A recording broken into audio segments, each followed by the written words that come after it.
Welcome friends, मैं आपके सामने गौरव मिगलानी एक बार फिर से अकाउंटिंग इक्वेशंस के साथ। अकाउंटिंग इक्वेशंस की ये हमारी वीडियो नंबर 7 है। इससे पहले हम 6 वीडियोस के अंदर ये देख चुके हैं कि अकाउंटिंग इक्वेशंस हमको कैसे प्रिपेयर करनी होती है, क्या फॉर्मेट है। कुछ सिंपल प्रॉब्लम्स देखी, उसी के साथ हमने अकाउंटिंग इक्वेशन को रेडी करने का प्रॉपर फॉर्मेट देखा है। और हमने सिक्स्थ वीडियो में हमने क्या देखा है अकाउंटिंग इक्वेशन की, कि हमने कुछ टिपिकल ट्रांजैक्शंस के साथ कैसे डील करना है, उनको सोल्व कैसे करना है। अब बात आती है हमारी वीडियो नंबर 7। बिल्कुल सिंपल वीडियो है, बिल्कुल इजी है आपका जो टॉपिक जो आज मैं आपको बताने जा रहा हूं। Format asset is equal to liabilities plus capital. Accounting equation और ड्यूल एस्पेक्ट प्रिंसिपल हमको क्या कहता है कि एसेट्स इज इक्वल रहती हैं किसके, लायबिलिटीज प्लस कैपिटल के। सिंपल सी बात, मान लीजिए क्वेश्चन में आपको पहले से ही दिया हुआ है, क्या दिया हुआ है कि हमारी लायबिलिटीज मान लो 5 लाख की है और हमको कैपिटल भी हमको पता है कि कैपिटल मान लो 1 लाख की है। तो क्वेश्चन में अगर वो आपसे पूछ ले कि हमारे क्वेश्चन में हमारा क्या आंसर है, क्या आंसर निकालोगे आप। अगर आपसे पूछ ले क्वेश्चन में क्या कितनी एसेट्स हैं, सिंपल सी बात, एसेट्स हमको पहले से पता होती है। क्या एसेट्स का फॉर्मूला क्या है, लायबिलिटीज प्लस कैपिटल। तो लायबिलिटीज और कैपिटल अगर दोनों को मैं टोटल मार दूं, टोटल कर दूं, तो हमारी एसेट्स कितनी आ जाएंगी, 6 लाख। सिंपल सा आंसर। इसी तरह से मान लो क्वेश्चन के अंदर हमको ये दिया हुआ हो कि एसेट्स आपकी मान लो 10 लाख की हैं, आपकी आउटसाइड लायबिलिटीज कह लो या क्रेडिटर्स कह लो, मान लो आपको लायबिलिटीज के बारे में पहले से पता है। मान लो क्वेश्चन में दिया हुआ है कि लायबिलिटीज आपकी 4 लाख रुपए की हैं, और अगर आपको क्वेश्चन में बोल दे कि हमको कैपिटल फाइंड आउट करना है, तो सिंपल सी बात कर सकते हैं, फॉर्मूला हमको ये यूज करना है। तो अल्टीमेटली आंसर अपने आप क्या आ जाएगा, 6 लाख आ जाएगा। क्योंकि कैपिटल फाइंड आउट करने के लिए अगर मैं लायबिलिटीज को अगर इधर लेके जाता हूं तो वो एसेट्स में से माइनस हो जाएंगी। 10 लाख में से 4 लाख गए तो बाकी का जो डिफरेंस रह जाएगा वो क्या है, कैपिटल रह गया। क्वेश्चन में आपको वो कुछ भी फाइंड आउट करने के लिए दे सकता है। फॉर एग्जाम्पल बोल दे कि एसेट आपकी 10 लाख की है और कैपिटल आपकी 7 लाख की है, और वो बोले कि पता करो, फाइंड आउट करो कि लायबिलिटीज कितनी की है। सिंपल सी बात, लायबिलिटीज कितनी आएंगी, 3 लाख। तो ये लो अपना सिंपल सा क्वेश्चन ये भी हो गया। अब हम कुछ एक थोड़ा सा हायर लेवल का क्वेश्चन सोल्व करके देखते हैं। देखो, बिजनेसमैन ने बिजनेस में पैसा लगाया, मान लो पैसा लगाया 1 अप्रैल को।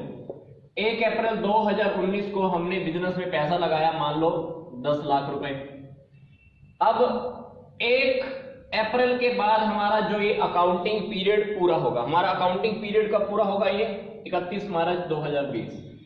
हमने स्टार्टिंग में पहली तारीख को हमने कितना पैसा लगाया, 10 लाख लगाया। और मान लो मैं आपको ये कहूं कि 31 मार्च 2020 को हमारी कैपिटल कितनी है, 12 लाख की है। हमने पहले दिन कैपिटल कितनी लगाई, ओपनिंग कैपिटल।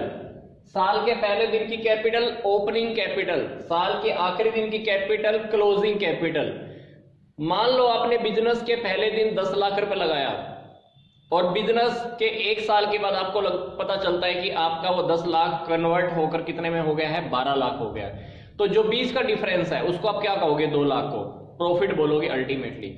वो 2 लाख फाइंड आउट करने के लिए आपने क्या किया, साल की आखिर वाली कैपिटल मतलब क्लोजिंग कैपिटल में से अगर आप ओपनिंग कैपिटल सीसी मतलब क्लोजिंग कैपिटल में से अगर आप ओपनिंग कैपिटल को माइनस कर देते हो तो आपको क्या पता चलता है कि बिजनेस में आपको क्या हुआ है, प्रॉफिट हुआ है। प्रॉफिट कैसे पता किया आपने, क्लोजिंग कैपिटल कितनी है, साल के आखिर में कैपिटल कितनी है, 12 लाख। साल के पहले दिन कैपिटल कितनी है, 10 लाख। साल के पहले दिन की कैपिटल 10 लाख, तो डिफरेंस 2 लाख।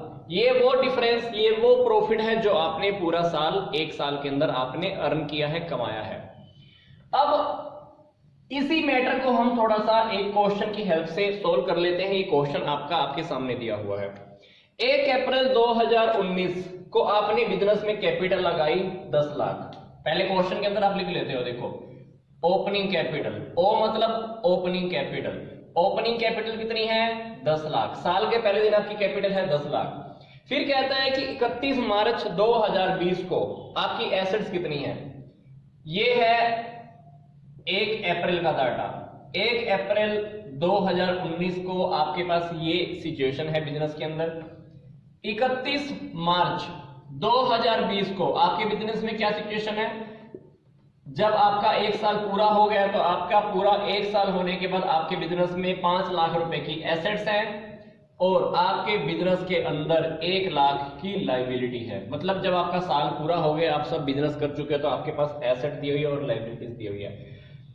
अब बिजनेस में ये कहता है कि क्वेश्चन के अंदर ये कह रहा है कि आपको क्या फाइंड आउट करना है। आपको क्वेश्चन में ये फाइंड आउट करना है कि हमारी क्लोजिंग कैपिटल कितनी है और हमको ये पता करना है कि हमारे को बिजनेस में प्रॉफिट कितना हुआ। सिंपल सी बात, प्रॉफिट फाइंड आउट करने के लिए मैंने आपको भी बताया, प्रॉफिट फाइंड आउट करने के लिए हमको क्या फॉर्मूला लगाना होता है? क्लोजिंग कैपिटल में से हमको ओपनिंग कैपिटल माइनस करनी होती है। अब इस क्वेश्चन के अंदर, इस इक्वेशन के अंदर ये देखो कि हमारे पास क्या क्या अवेलेबल है। क्लोजिंग कैपिटल हमारे पास है, क्लोजिंग कैपिटल हमको फाइंड आउट करनी है, बल्कि क्लोजिंग कैपिटल हमारे पास नहीं है। हमारे पास अवेलेबल क्या है? Opening capital. ओपनिंग कैपिटल तो है, अब ओपनिंग कैपिटल हम यहां पे एक बार रख देते हैं, बट क्लोजिंग कैपिटल हमारे पास अभी तक नहीं है और प्रॉफिट भी हमारा इसी वजह से फाइंड आउट नहीं हो पाएगा। अब क्लोजिंग कैपिटल को पहले हम फाइंड आउट कर लेते हैं। क्लोजिंग कैपिटल कहां से फाइंड आउट होगी? ये वाला जो डाटा दिया हुआ है ना, ये सारा क्लोजिंग का डाटा है, क्योंकि जिस दिन हम अकाउंट क्लोज कर रहे हैं उस दिन का डाटा है। तो क्लोजिंग एसेट्स, क्लोजिंग लायबिलिटीज, तो क्या आप इसकी हेल्प से क्या आप क्लोजिंग कैपिटल फाइंड आउट नहीं कर सकते? क्या बिल्कुल कर सकते हैं। क्लोजिंग कैपिटल फाइंड आउट करने के लिए क्या करना है? सिंपल सी बात, फॉर्मूला हमारा क्या होता है? Assets is equal to liabilities plus capital. Assets कितनी है? 5 लाख, यहां पे मान लो आपने 5 लाख रखा, लायबिलिटीज कितनी है? 1 लाख, तो सिंपल सी बात है कैपिटल कितनी निकल जाएगी आपकी? 4 लाख। तो अल्टीमेटली आपको बिजनेस में क्या पता चला कि जब साल में लास्ट में आप अकाउंट क्लोज कर रहे हो तो हमारी क्लोजिंग कैपिटल कितनी आ रही है? 4 लाख रुपए की आ रही है। कितनी आ रही है? 4 लाख रुपए की आ रही है। बिजनेस देखो, हमने लास्ट में क्या है? 5 लाख की एसेट, 1 लाख की लायबिलिटीज और लास्ट में क्लोजिंग कैपिटल कितनी है? 4 लाख रुपए की। अल्टीमेटली हमको यहाँ पर क्लोजिंग कैपिटल कितनी पुट करनी पड़ गई? 4 लाख रुपए। अब मेरे को यहाँ पे प्रॉफिट फाइंड आउट करना है। प्रॉफिट फाइंड आउट करूंगा तो मेरा आंसर -6 लाख आ रहा है। इसका मतलब है कि बिजनेस में प्रॉफिट माइनस में आ रहा है। इसका मतलब है कि बिजनेस में मुझे कितने का लॉस हुआ है? 6 लाख का लॉस हुआ है। कितने का लॉस हुआ है? 6 लाख का लॉस हुआ है। इस इक्वेशन को मैं थोड़ा सा अभी और एक बार फिर से और भी चेंज कर देता हूं। लेट्स सपोज करो साल के आखिर में आपकी एसेट है 7 लाख। कितनी है एसेट आपकी? 7 लाख। चलो 7 लाख की जगह भी मैं एक काम करता हूं, 15 लाख आपकी एसेट्स कर देता हूं। लायबिलिटीज मान लो मैं आपकी कर देता हूं 2 लाख की। कितने की कर दी मैंने? मतलब साल के लास्ट में हमारे पास 15 लाख की एसेट है और 2 लाख रुपए की लायबिलिटीज है। तो सिंपल सी बात है, यहां पे भी डाटा आपका चेंज हो जाएगा। साल के लास्ट में आपके पास 15 लाख की एसेट है, 2 लाख की लायबिलिटीज है। इसका मतलब है कि साल के आखिर में आपके पास कैपिटल कितनी आएगी? 13 लाख रुपए आएगी।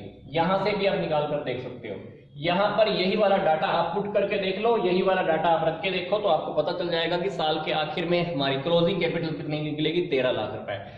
साल के आखिर में हमारे पास 13 लाख है, लगाए कितने थे? 10 लाख। 10 लाख 13 लाख में कन्वर्ट हो चुके हैं। इसका मतलब है कि हमको बिजनेस में कितने का प्रॉफिट होएगा? 3 लाख रुपए का प्रॉफिट होगा। यहां पे हम फाइंड आउट करके देख लेते हैं। देखो, closing capital 13 lakh, opening capital 10 lakh. इसका मतलब है कि बिजनेस में हमको 3 लाख रुपए का एग्जैक्ट प्रॉफिट आएगा। Are you getting my point? This is the 3 lakh of the profit during the year. Question में हमको क्या फाइंड आउट करना था? क्लोजिंग कैपिटल निकालो एंड प्रॉफिट फाइंड आउट करो। तो क्लोजिंग कैपिटल क्या है? 13 लाख और प्रॉफिट क्या है? 3 lakh. And this is our answer. तो आई होप यहां तक का वीडियो आपको समझ में आ गया होगा। तो नेक्स्ट वीडियो में हम फिर से कोई एक डिफरेंट हम केस स्टडी करते हैं कि नेक्स्ट वीडियो में हमको क्या सीखना है। तो यहां तक का वीडियो देखने के लिए आपका बहुत बहुत धन्यवाद। डिस्क्रिप्शन में जो भी लिंक्स दिए हुए हैं उसको भी आप देखना मत भूलिएगा।